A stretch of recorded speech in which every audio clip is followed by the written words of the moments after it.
تو امام حسن حسین سمجھے کہ شاید آج وہی تیرا قلبی آیا ہوا ہے جو پہلے آتا ہے. آئے اور کبھی حضرت جبریل کی جو انسانی شکل میں تھے اس جیب میں ہاتھ ڈالتے ہیں, کبھی اس جیب میں ہاتھ ڈالتے ہیں. تو حضرت جبریل کہتے ہیں یا رسول اللہ یہ آپ کے نواسے کیا ڈھونڈ رہے ہیں؟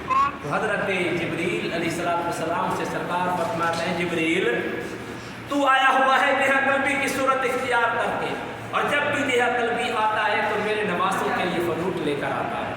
آج میرے بچے تجھے وہی دیہا قلبی سمجھ رہے ہیں لیکن ان کو پتہ نہیں ہے کہ یہ فرشتوں کا سردار بیٹھا ہوا ہے.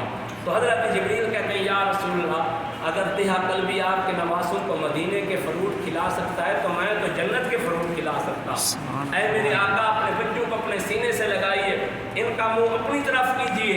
نبی پاک علیہ السلام نے حسن و حسین کو بلایا اور اپنے سینے سے لگایا اور سینے سے لگا کر فرمایا کہ ادھر میری پیچھے کی طرف دیکھو. انہوں نے پیچھے کی طرف دیکھا, ادھر حضرت جبریل نے حضور کی بارگاہ میں بیٹھ کر ہاتھ بڑھایا تو بیٹھے وہیں پر تھے لیکن ہاتھ جنت کی انگور کے گچھے کی طرف پہنچ گیا. آپ نے وہیں سے توڑا, انگور توڑے, سیب توڑے اور کہا کہ یا رسول اللہ اب اپنے بچوں کو میری طرف بھیجیے. تو حضور نے اپنی طرف سے نکال کر حضرت جبریل کی طرف بھیجا تو وہ انگور بھی کھلائے اور سیب بھی کھلائے. تو حضرت امام حسن حسین کہتے ہیں اے چچا جو روزانہ فروٹ لاتے ہو ان کا مزہ اور ہوتا ہے, ان کا مزہ اور ہے. تو جبریل نے کہا بیٹا آج یہ کسی